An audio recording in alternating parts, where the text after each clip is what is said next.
27,600। ये हमारी क्या आ गई, क्रेडिट परचेजेस। लेकिन हमें क्या चाहिए, टोटल परचेजेस। तो हम क्या करेंगे, credit purchases 27,600 plus cash purchases वो कितनी है 3900। इनको ऐड कर लेते हैं तो हमारे पास क्या आ जाएगा, टोटल परचेजेस की अमाउंट आ जाएगी, कितनी आती है 31,500। ये हमारी क्या आ गई, टोटल परचेजेस जो हमारी इनकम स्टेटमेंट में जाएगी। तो 18 का क्या हो गया 31,500। ठीक है, अब चलते हैं अपने नेक्स्ट एमसीक्यू पे, एमसीक्यू नंबर 19 पे। एमसीक्यू नंबर 19 है, इसमें वो हमें कह रहा है Dean has been trading for some time but he neglected to maintain full accounting. He is able to provide the following information. He is owed ₹7900 but his by his customers. इनके उसने जो 7900 है वो भी कस्टमर से लेना है। He has lodged ₹12700 to his bank account since starting his business. This includes his initial capital of ₹22,000। यानी कि जो है 12700 इसमें जो है उसका इनिशियल कैपिटल भी है। अब इस इनिशियल कैपिटल को जो है हम इसमें से माइनस करेंगे, 22,000 को 12700 में से माइनस करेंगे तो ये हमारी एंट्री क्या बन जाएगी, bank debit and debtor credit. ठीक है, all his sales are made at cost plus 30%। कि जो सारी उसकी सेल है वो किस पे है, कॉस्ट प्लस 30%। कॉस्ट कितनी है 100, 30 क्या है profit equals to 130। The value of Dean sales since he began his trading is, हमने उसकी सेल्स बतानी है। इसके लिए हम क्या करते हैं, अपना डेटर का लेजर बना लेते हैं।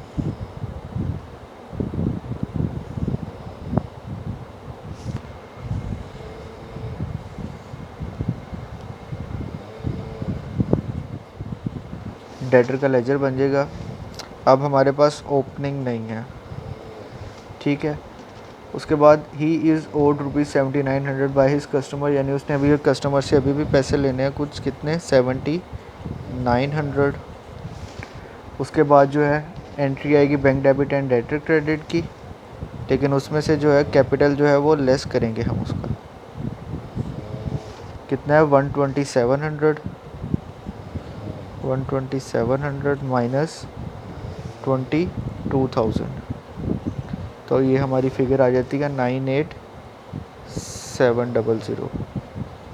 ठीक है, अब अगर हम अब हमारा डेटर का लेजर और कोई इन्फॉर्मेशन भी नहीं है हमारे पास, हम अब सिंपली अपना लेजर बैलेंस करें तो हमारे पास सेल्स की फिगर आ जाएगी।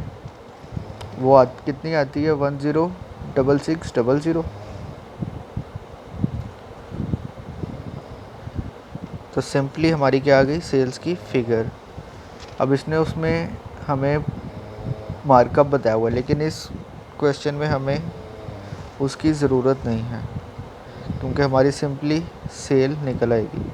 सो no need of any markup.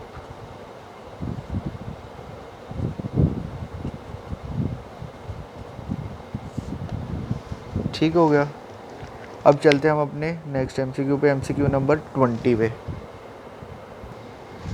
MCQ number 20 है, इसमें वो कह रहा है the diesel fuel included in the inventory at 1 November 2017 was ₹12,500। ये हमारा आ गया opening. And there were invoices awaited for ₹1700। और कुछ इनवॉइसेस थी कितने की, 1700 की। यानी कि ये हमारा क्या हो गया, पेबल।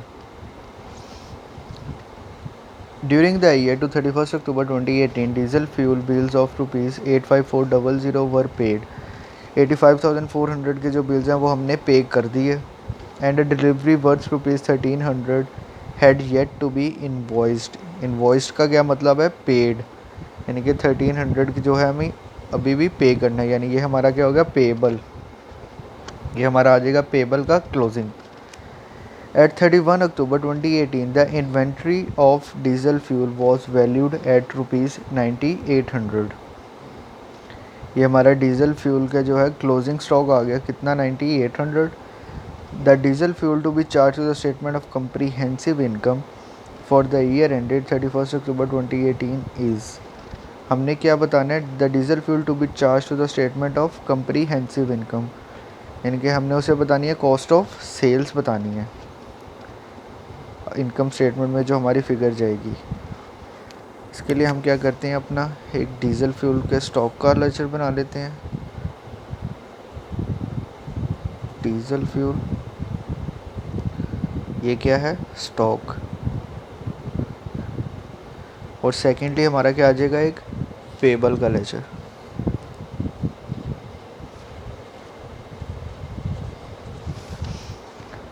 अब डीजल फ्यूल को उसने हमें ओपनिंग एंड क्लोजिंग बताया कितना है। ओपनिंग आ गया 12,500, क्लोजिंग हमारा आ गया 9800। इसी तरह पेबल का ओपनिंग कितना है 1700, क्लोजिंग कितना है 1300। उसके बाद हमने कुछ कैश भी दिया, कितनी दिया है 85,400। ठीक है, अब हमें क्या चाहिए, कॉस्ट ऑफ सेल्स हमने निकालनी है। उसके लिए हमें यहाँ पे परचेजेस भी अभी चाहिए। परचेजेस कहाँ से आएगी, पेबल के लेजर से, परचेजेस। अब अगर हम अपने लेजर को बैलेंस कर लें तो हमारे पास क्या आ जाता है, परचेजेस की अमाउंट आ जाती है 85,000। ये जो अमाउंट है ये चली जाएगी स्टॉक के लेजर में 85,000। और फिर हम अपना स्टॉक का लेजर बैलेंस कर लेंगे तो हमारे पास क्या आ जाएगा, कॉस्ट ऑफ सेल्स कितनी आती है 87,700। ये हमारी क्या आ गई, कॉस्ट ऑफ सेल्स। तो इसका आंसर क्या आ गया हमारा MCQ नंबर 20 का 87,700। अब चलते हैं अपने नेक्स्ट MCQ पे, MCQ नंबर 11 पे। MCQ नंबर 21, इसमें वो कह रहा है, in which of the following systems of recording the financial statements reflect true and fair view of an entity and accounting records are considered to be more accurate. कि कौन से financial statement reflect जो है वो true and fair view of an entity करती है, and accounting records are considered to be, और जो अकाउंटिंग रिकॉर्ड्स है वो कंसिडर किए जाते हैं एक्यूरेट। कौन सी सिस्टम ऑफ रिकॉर्डिंग है। अब फर्स्ट आ जाता है कैश बुक सिस्टम, ये तो बिल्कुल भी नहीं रहता हमारा। उसके बाद आता है सिंगल एंट्री सिस्टम। अब सिंगल एंट्री सिस्टम में हमारी एक एंट्री पोस्ट होती है, डबल इफेक्ट नहीं होता। ठीक है, उसके बाद सी ऑप्शन है डबल एंट्री सिस्टम, यानी कि इसके 2 इफेक्ट जाते हैं लेजर में, दोनों लेजर्स में इफेक्ट जाता है। उस डी है नन ऑफ द अबव। तो अब आप बताएं इसमें से कौन सी ज़्यादा एक्यूरेट होगी।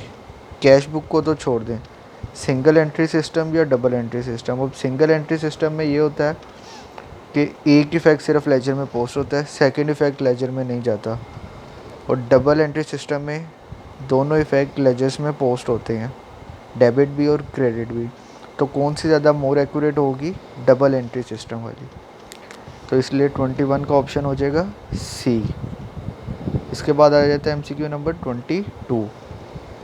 इसमें वो कह रहे हैं, statement of financial position produced from incomplete accounting record is commonly known as. के जो इनकम्प्लीट अकाउंटिंग रिकॉर्ड से जो है वो फाइनेंशियल स्टेटमेंट बनती है उसको क्या कहते हैं, उस कॉमनली नोन एज। अब ये आप जान लें, इस वो जो होती है स्टेटमेंट ऑफ फाइनेंशियल पोजीशन, वो होती है स्टेटमेंट ऑफ अफेयर। उसको हम क्या कहते हैं, स्टेटमेंट ऑफ अफेयर्स। तो इसलिए इसका ऑप्शन आ जाएगा option B, statement of affairs. इसके बाद आ जाते हैं MCQ नंबर 23 पे। MCQ 23 में वो कह रहा है, विच of the following businesses usually maintain incomplete accounting record for the business activities. Large businesses, companies, partnership firm, small businesses. अब वैसे तो इनकम्प्लीट अकाउंटिंग रिकॉर्ड सिस्टम जो है वो कोई भी कंपनी कर सकती है, लेकिन जो मेनली जो ये यूज़ करता है वो होता है स्मॉल बिजनेस। ऑप्शन डी, ज़्यादातर जो इनकम्प्लीट अकाउंटिंग रिकॉर्ड जो यूज़ करता है वो कौन यूज़ करता है? स्मॉल बिजनेसेस यूज़ करते हैं उसे। ठीक है, उसके बाद आ जाते हैं MCQ नंबर 24 पे। In single entry system it is not possible to prepare statement of financial position, profit और loss account, trial balance from ledgers, receipt and payment account. अब सिंगल एंट्री सिस्टम आपको जैसे मैंने बताया, इसमें सिंगल इफ़ेक्ट जो है वो पोस्ट होता है, यानी कि डेबिट क्रेडिट का सिंगल इफ़ेक्ट सिर्फ जाता है, दूसरे लेजर में इफ़ेक्ट नहीं जाता, तो हमारे लेजर्स नहीं बन सकते। तो इसलिए इसका option number C, trial balance from ledgers, क्योंकि हमारे लेजर्स कंप्लीट सही तरह नहीं बनेंगे तो हमारा ट्रायल बैलेंस भी नहीं बन सकेगा। तो इसलिए 24 का जो है ऑप्शन सी आ जाएगा। उसके बाद आ जाता है MCQ नंबर 25। MCQ 25 में वो कह रहा है the opening capital is ascertain bye preparing. Opening capital जो है, अब कैपिटल हमारा कौन सा कहाँ पे आता है? हमारी बैलेंस शीट आइटम है। ठीक है, तो ये इसमें उसने ऑप्शन क्या क्या दिया? Cash book, creditors account, debtors account या ओपनिंग स्टेटमेंट ऑफ अफेयर्स। अब आपको मैंने अभी पीछे MCQ में बताया कि इनकम्प्लीट रिकॉर्ड्स में जो स्टेटमेंट ऑफ फाइनेंशियल पोजीशन यानी जो बैलेंस शीट बनती है उसको हम स्टेटमेंट ऑफ अफेयर्स भी कहते हैं। ठीक है, अब हमने ओपनिंग कैपिटल क्या होता है? हमारी बैलेंस शीट आइटम होती है। तो ये हमारा कहाँ से बन सकता है? ओपनिंग स्टेटमेंट ऑफ अफेयर्स है, यानी कि ओपनिंग, इसको हम ये भी कह सकते हैं opening statement of financial position, लेकिन इनकम्प्लीट रिकॉर्ड में उसको हम क्या कहते हैं? Opening statement of affairs. तो ये भी हमारी बैलेंस शीट टाइप ही होती है, इसलिए हमारा 25 का ऑप्शन डी आ जाएगा।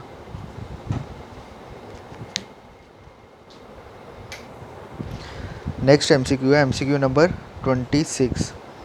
इसमें वो क्या कह रहा है? Identify the correct formula use to ascertain the closing balance of capital. कि कौन सा फार्मूला जिससे हम closing balance of capital find कर सकते हैं। अब अगर आप कैपिटल का लेजर देखें तो उसमें 4 मेन चीज़ें, कौन कौन सी चीज़ें हैं? कैपिटल, इसमें क्या क्या आता है? ओपनिंग आती है फर्स्ट ऑफ ऑल, इसमें प्रॉफिट ऐड होता है, लेस क्या होती है? ड्राइंग्स, और हमारे पास क्या आ जाता है? क्लोजिंग। ठीक है, अब ये लेजर आपने याद रखना है। अब हम अपने फार्मूलाज देख लेते हैं। ए है closing capital equals to opening capital plus profit minus expenses. Expenses आपको पता है एक्सपेंसेस नहीं आते, क्या आती है? ड्राइंग्स। उसके बाद आ जाते हैं closing capital equals to opening capital plus profit plus drawings. तो ये भी नहीं होगा, ड्राइंग्स प्लस नहीं होती, ड्राइंग्स क्या होती हैं? लेस होती हैं।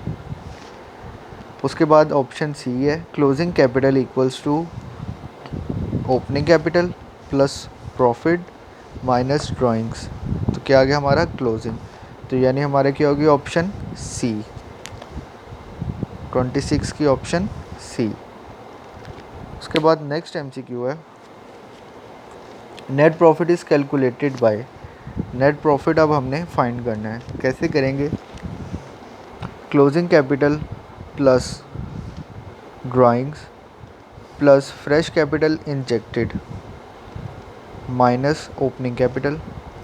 बी ऑप्शन है closing capital minus drawings plus, अब यही लेजर जो है जो आपके सामने मैंने बनाया हुआ कैपिटल का, इसमें एक और चीज़ अगर हम ऐड कर दें वो क्या है? Capital introduced. ठीक है, अब हमने नेट प्रॉफिट जो है वो फाइंड करना है। तो आप बताएं, अगर हम, अब इसने एक मिस्टेक है, नहीं ठीक है सॉरी, तो इसमें अब आप बताएं कौन सा ऑप्शन ठीक हो सकता है। ऑप्शन ए जो है उसमें वो कह रहा है closing capital plus drawings minus capital introduce या cash injected and minus opening. तो हमारे पास प्रॉफिट आ सकता है, बिल्कुल आ सकता है। तो इसलिए हमारा ऑप्शन 8 जो है वो ठीक होगा। MCQ नंबर 27 का ऑप्शन ए। अब हम अपने नेक्स्ट MCQ पे चलते हैं। MCQ नंबर 28 पे।